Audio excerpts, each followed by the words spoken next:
సూర్యాపేట జిల్లా తుంగతుర్తి మండల కేంద్రంలో పట్టపగలే దొంగలు బీభత్సం సృష్టించారు. మండల కేంద్రానికి చెందిన కుమ్మరి శ్రీనివాస్ ఇంట్లో ఎవరూ లేని సమయంలో తాళం పగులగొట్టి ఇంట్లో చొరబడి బీరువాలో ఉన్న సుమారు 5 లక్షల రూపాయలను దొంగిలించారు. సంఘటన స్థలానికి చేరుకున్నటువంటి సీఎస్ శ్రీను నాయక్ పోలీస్ సిబ్బంది పరిశీలించారు.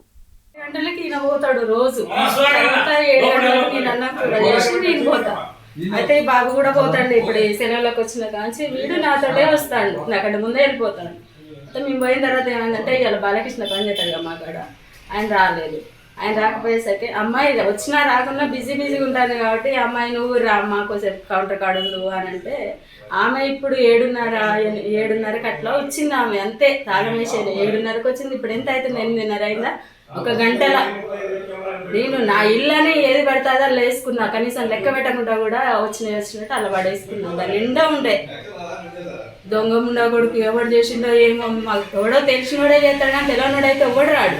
నేను గేటుకు తాళం వేసి ఉడకపోస్తుందని గేట్ కాడ తాళం వేసి తీస్తాం. నైట్ పూట ఒక్కోసారి అట్లనే పడుకుంటాం.